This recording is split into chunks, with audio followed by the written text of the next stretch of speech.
I just knew enough that this was going to be a fun business and that I was at a point in my life where I really wanted to do something that made me happy every day and made me smile and made other people smile. So that makes it really easy to be passionate about it. Yeah.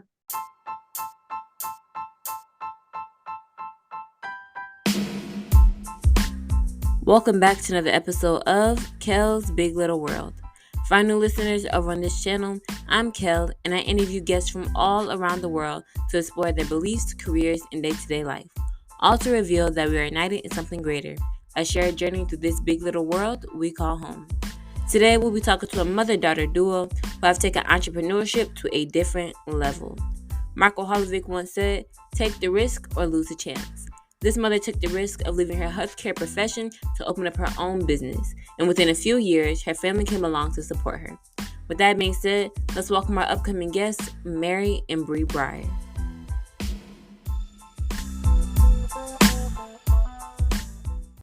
Mary Brier is the owner of Kona Ice, along with her daughter, Bri Brier. Kona Ice is an ice cream and shaved ice trucks that helps parties all around the country. From company picnics, school games, festivals, or any event where there's a crowd looking to have fun. They not only serve up sweets, but they also serve their community by being foster homes for dogs in need and have raised over $65 million for local communities and organizations. Mary Brier began her service in healthcare, working as a hospital liaison. But after 20 or so years in that industry, she made a switch to become the owner of this infamous truck. And her college-age daughter came along to help the day-to-day business of it, as we see these women balance their families, education, and business with ease. My husband and I had met somebody who had the Kona Ice truck and had started operating it in our area. And, just very casually, we're always like, well, if you decide to sell it, let us know. And so about 2 years later, he just contacted us out of the blue and was like, I'm ready to sell. And he wanted to sell like immediately. So we had to get serious with thinking about like, what is this business? We had not researched it or had no idea really what it was all about. So we looked into it. We talked to the owners of the company, and very quickly made the decision to buy it, like in a week, made the decision that I was going to buy this business and my husband was going to continue working his career job. So the first year in 2018, I did Kona Ice part-time and I kept my career job just to kind of get a feel for it. I had talked with my boss and let him know that I was going to quit the following year, and they let me stay on part-time. It gave them time to find a replacement. And so that's kind of how it came about and got into it. And once I started doing it and went to the convention and met the other owners who do Kona Ice, I became very excited and passionate about it and have never regretted making the career change for 1 minute. So were you passionate about your work in, insurance in the medical field beforehand? Yes, I was when I was doing that, but what I found when I switched over to Kona Ice, it is, for one, it's wonderful to own your own business. My daughter was in college at the time, Bri, and she would come home and help me out, and it was really nice having my kids. My other daughter kind of helped in other areas, marketing and that, and it was just really nice having them work with me. Kona Ice, once I got into it, I found out really they're super big into giving back to the community. And so I really enjoyed that part of it as well. And just everything we do, people are happy. They're happy to see us. We are showing up at their special events and their special moments. And it's just all the way around an amazing, amazing franchise.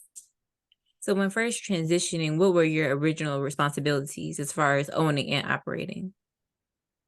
Everything. Yeah. So it's kind of, I didn't really know what I was getting into. And so I guess that's what I would say for anyone who's looking to get into their own business. I guess I didn't really overthink it too much. I just jumped in and you figure it out. You just figure it out as you go. So I knew a little bit just from kind of working in a business setting, how to, speak professionally to the customers and, start booking events. But I really just had to learn it all on my own and, make mistakes, learn how to fix them and do better next time around. So there wasn't really like training. We went to the Kona Ice has like a training, a college, they call it Kona College. And it's a 3-day college where they give you a training book and kind of just give you the rundown of how to shave a Kona, what type of customers to reach out to try to book and things like that, but it's just real basic. And then you go home and you make your own plan and kind of do it the way you want to do it. And every area is kind of different also. So like when you go in and you're learning how to do all of this stuff, it's very broad and kind of like giving you this overview picture, but it's very different to run the Kona Ice truck in Michigan versus running the Kona Ice truck in Florida or Tennessee or any other state. So you kind of have someone gives you kind of a little bit of guidance and what to do, but then things work differently in our area that just don't work in other areas and vice versa. And you kind of have to figure out what those things are by trial and error, or, tweak their plans a little bit to make it fit with your own situation.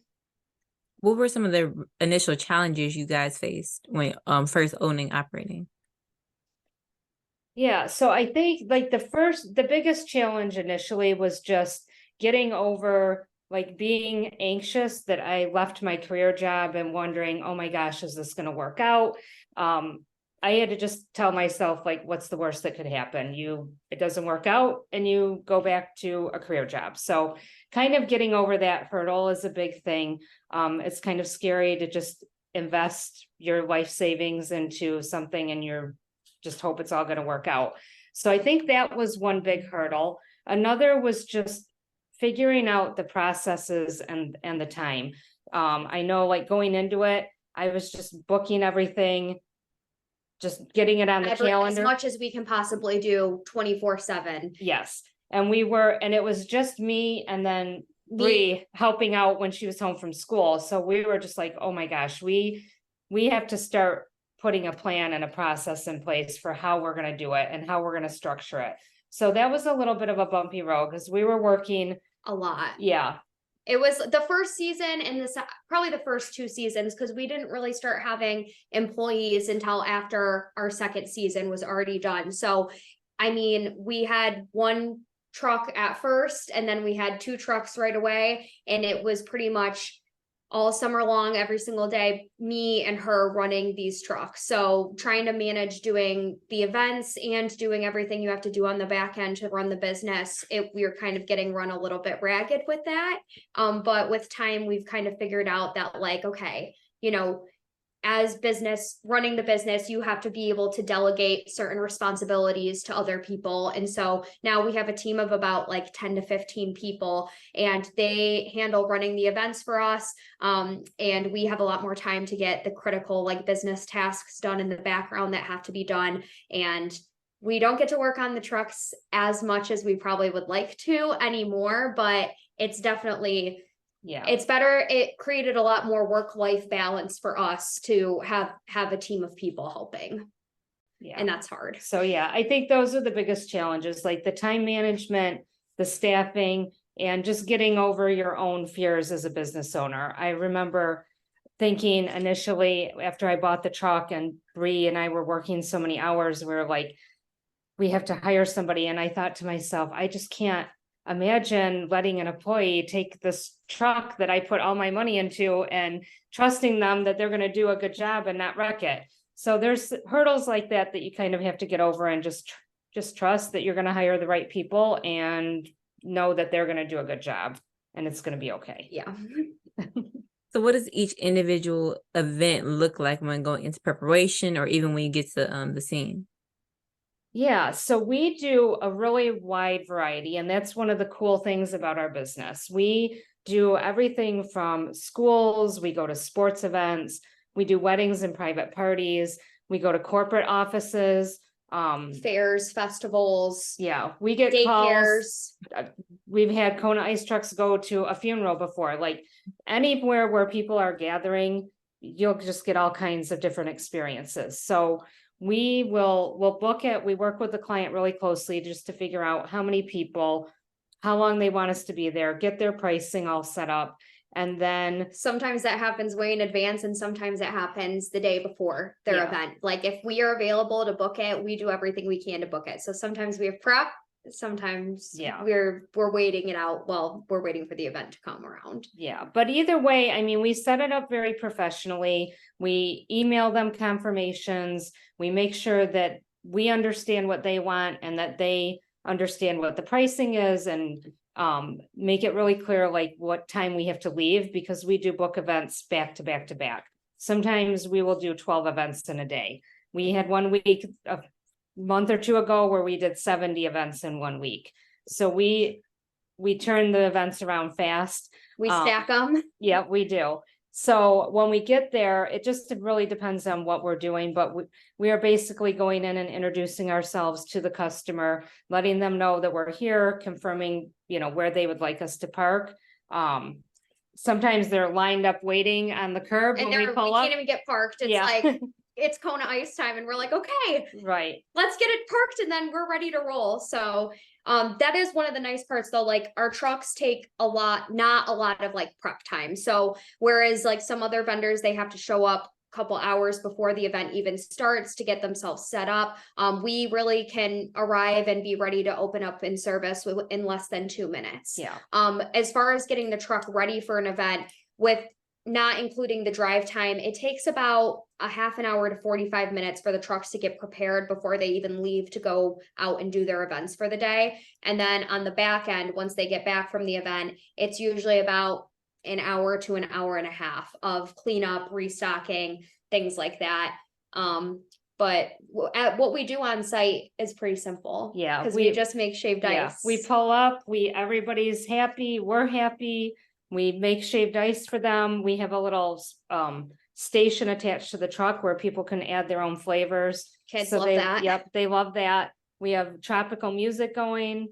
It's a lot of fun, and it's just happy people. So, and the employee's responsibility is to just have a really fun and create a fun and energetic experience for like all of their customers. Whenever their people are coming up to the truck, it's like we want their customer experience to be the lights and the music and the smell of these tropical flavors, and somebody who behind the truck is like just as happy as they are that they're about to get a shaved ice. And that's definitely something that factors into our hiring. When we hire people, we really want to bring on people that are can be a performer. They can, even if they're having a bad day, they're going to show up at the event and just be happy and make the customer feel extra special, and like this is where they want to be and they're happy to be there. Yep. What's one of the most fun or fulfilling parts of this job? I think, well, the events are the funnest part, or the most fun part. Whenever we get really stressed out working in the office, it's like, okay, we need to go and help somebody at an event or just do an event by ourselves for a little bit, just so that we can it really turns your mood around. Like if you're having a bad day, you can't have a bad day when you're serving on the truck. So we get out there and it kind of like, I don't know, you see how happy and like excited people are to like have the truck there and have the experience, that it's really difficult for you to like be in a bad mood. Like even if you're just driving down the street, like there are kids plastered to the windows in the cars next to you screaming Kona Ice, because they just know us and they love us so much. So I think that the customer interactions are extremely special. We started this business in 2018. We were serving these kids in middle school, and now some of them were going to their graduation parties. So making connections with our customers, seeing them grow up, and their love for Kona grow. And then giving back to the community is something else that we feel like you can just, it's weird because when you're going out on the trucks, you kind of think to yourself sometimes like, oh, it just feels like you're serving shaved ice, but the impact that it has on our community is so much greater. I mean, last year we did just under $36,000 donated back to our local communities. So those go to schools, those go to sports teams, those go to nonprofit organizations that really 46. Mm-hmm. Okay, maybe our goal right now is like getting kind of close to that. So I'm like, I'm thinking about that, I think, but you know, we just know that behind every shaved ice that we are selling at those events, it's doing something for those people, for that team, for that class, something. It's going to go to a good cause. So when first coming into the business, did you know it was going to have this big of an impact, or did you just think it was going to be like a business thing, that this is a way to, you know, carry out some money or things like that? How No. much really, you know? No, but I think my attitude is like, okay, I quit my job to do this. It is going to be successful. There's not really an option. But I think that like when you make the decision to buy your own business, it has to be something that you're going to enjoy. And then the passion is there. You don't want to buy a business that you're just like, oh, I don't know if this is an area I really want to go into. Like I Or knew, even if it's just all money focused, you know Yeah. what I mean? Like, yeah, I just knew enough that this was going to be a fun business, and that I was at a point in my life where I really wanted to do something that made me happy every day and made me smile and made other people smile. So that makes it really easy to be passionate about it. yeah. And I don't know if we necessarily knew what we were getting into, but No. even, you know, the challenges, we try to keep a positive attitude about it and say, you know, we're going to figure it out. Whatever comes our way, it may be a new challenge here and there, but somehow, some way, we'll figure it out. And I think that the business in itself, it's like, it's easy for us to keep that high attitude because we are happy every day when we come into work. Yeah. Like what we're doing is something that it's not just about the money it makes. It's like, Yeah. I get to go to work every day and I enjoy the work that I'm doing. And that's very valuable. So earlier you were speaking of kind of giving back to the community through Kona. How did you guys give back with the Animal Placement Bureau as a foster family? Yeah. So we were fostering, I don't know, probably about 10 years before the Kona Ice business. That was something that we really enjoyed doing. And we had probably over those years, gosh. maybe like 30 different dogs. So, and that was, I love animals. And so that was something that I was really excited to get into and be a part of. It was just a great experience. I would highly recommend getting involved in with the Animal Placement Bureau. Especially they're based out of Michigan, but there's a lot of other great organizations too. They really, even if you think, oh, well, I don't have money to do it, to foster the foster group with the money they raise, they will provide the food. You're very involved with helping the animals get placement. So they basically just live with you until you get a home, and you do get attached to them. Yeah. But you get to really help interview the families, do a home visit. There's a lot that goes into it. And when you give them up for adoption, you just know in your heart that they're going to a good home. So yeah, a lot of the animals too, like it made you, I don't know, like there's a lot of animals out there that need a forever family and that have been through a lot. And so it is taxing in some ways because you see a lot of stuff that just seems like very, very cruel, and you don't really understand like how anyone could like treat these animals the way that they do. But the way that you can kind of like see these animals start to like transform when you do provide them like the love and care that they deserve is kind of like astonishing. Yeah. And it's something that like we now just, I don't know, we continue in our own life. We've had a couple foster failures, we call them, because we just got so attached that we couldn't give them to a new family. We were like, you know, they fit in here. And it is life-changing when you see how much the animals can grow when they're in the right position. And so finding those families that you know are going to like continue that love and care, and you know it's just going to be a perfect fit for them, it feels good to know that they're going to be in the right hands for the rest of their lives. And the money that we're donating back now through Kona Ice is being used to pay for medical care, pay for, you know, spaying and neutering these animals, paying for food and necessary care for these foster families and for the people who are trying to get these animals adopted. So through your work in medicine, Kona, and foster family, what's been one of the most rewarding experiences from, you know, volunteering? There's a lot. I think like going back to the animal fostering, we had one of the dogs that we took in. I felt very attached to him, but at the time my kids were teenagers, And so these dogs came from a, I don't know, what do you call it? Puppy mill. A puppy mill, and they had a really bad experience. And so that I brought this dog in particular home. His name was Clooney. And he, as soon as he got to the house, he was freaking out. He was terrified of the teenagers. Just, I don't know, the age group or whatever. He was fine around me, but he was not good with the teenagers. So I was in a position where I had to either find somebody else to foster him, or, you know, hopefully the adoption was going to happen quickly. So we kind of worked around it while we had him for a few days to figure that out. And a woman had reached out to me and was interested in him. Like, I think the day that I picked him up, we had talked.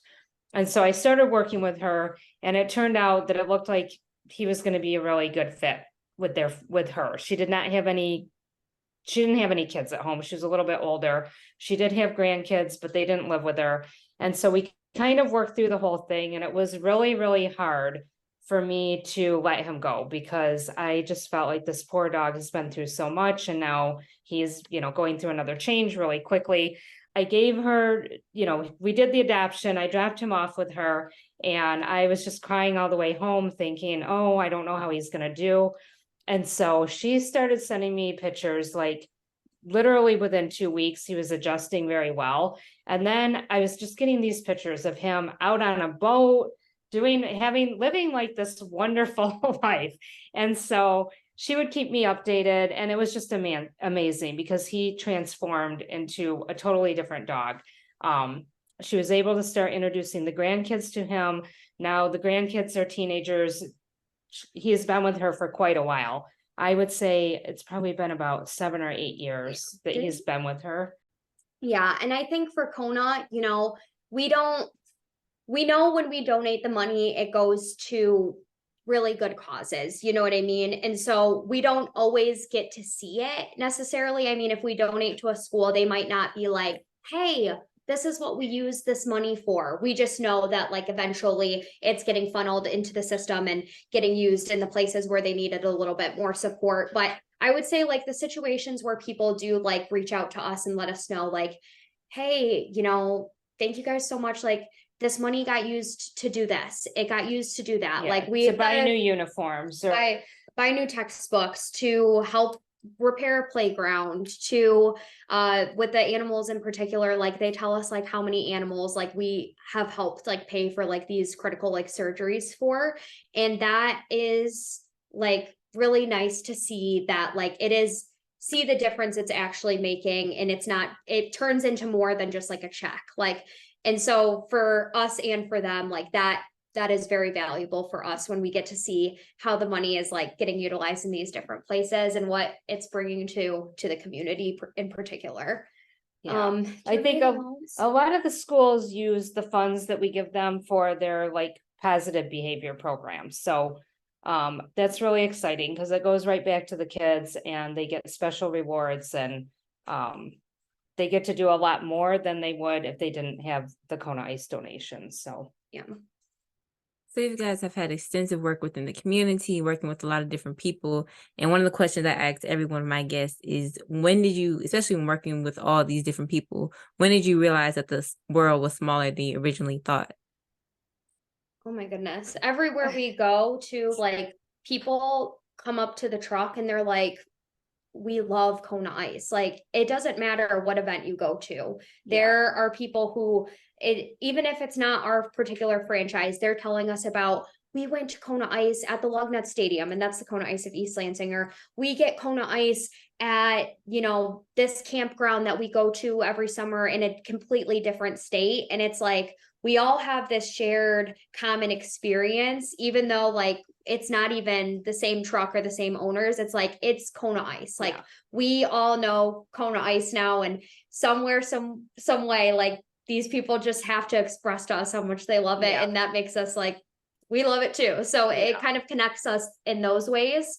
What would you say? Yeah, I would say the same thing. We have people approach us a lot, and they want to tell us their story about how they had Kona Ice, or where they first saw it, or, you know, we did, what their favorite flavor is. oh yeah, yeah. So it's good. It's just always, I don't know. And And it's nice that they get that same experience no matter where they are in the country. And even if like it's not, oh, I know all about Kona Ice, people are constantly saying, oh my gosh, I see this. I see you guys driving around all the time. I just had to try it because I see it all the time. And so we're trying our very best to like, you know, get the business out as much as we possibly can, do as many events as we possibly can. And like people just seeing the truck or somehow hearing the stories of whatever it may be from a family or friend or something like that, it prompts them to get involved with us, which is great. Yep. So now one of the last questions I have for you, arguably the most important, what is your favorite flavor or flavor combination? Ooh. What's yours? I know what yours is. Mine changes though. I think Yeah. lavender lemonade is one of my favorites. I think it does change. We have so many flavors that you kind of, I feel like I don't know, customers will come up and order stuff and then you're like, that actually sounds really good. I gotta try it. Yeah. And then you'll get hooked on it for like a couple weeks and then you'll move on to other stuff. I think like my number one favorite is the tiger's blood. That one is strawberry and coconut. I think what it comes down to is when our season ends in October and we don't have Kona Ice until the spring because we can't do the shaved ice in the winter, what's the first flavor that you're going to have? And mine is always tiger's blood. So I know that one is my tried and true favorite. That's true. I don't know. I had peach the other day. I haven't had it in a while. I don't know why. And I was just like, oh my gosh, this is so good. This might be my favorite for a while. Have you had Kona Ice? I have not actually. I've seen it all the time. I just went to Arizona and I saw all of the trucks around. So yeah. Oh my gosh. Yeah. You'll have to try it then. Yeah, you have to. Yeah, we have one of our favorite things. We were at an event a couple weeks ago and this older couple came up and they were just like, they were looking at the truck. They were just like, and so I was trying to explain it to them and they were just like, okay, yeah, we're good. And so then the guy said, well, I don't know, maybe I'll try one. And so he was trying to decide what to get. And he was trying to get something that his wife would like. And she was like, I'm not going to eat it. Just get what you want. Yeah. And so anyways, they kept going back and forth. She wanted no part of it. He got a pina colada and he took a bite and he was like, that's really good or whatever. So anyways, they walked off. Not even 2 minutes later, they came back and he says, all right, we're going to get another one. And so he's like, this is really good. So he had gotten the pina colada because he knew that that's really what she would like. So he gave it, she's like, just give me that one. That's the one I want. So anyways, he got one. They're excited. They're just like, can't say enough good things about it. They walk off with their Konas. They're super happy. Then like 10 minutes later, they come back and they said, are you going to be at the fair next week? They're like already looking like where to find us next. So I think that is just one of the coolest things, like when people try it for the first time and then they're just like, wow, this is great. We love it. Kona Ice has been a part of many of our childhoods. Seeing the whimsical trucks passing by our house, just crossing our fingers that it would stop by so our parents could get us our favorite flavor of shaved ice. Today, we've had the pleasure of listening to the hearts and minds behind the truck and truly understanding the behind the scenes of opening such an impactful business and the risks that come along with it. I want to thank both of our guests, Mary and Bri Brier, and thank you guys so much for listening. See you next week. Bye.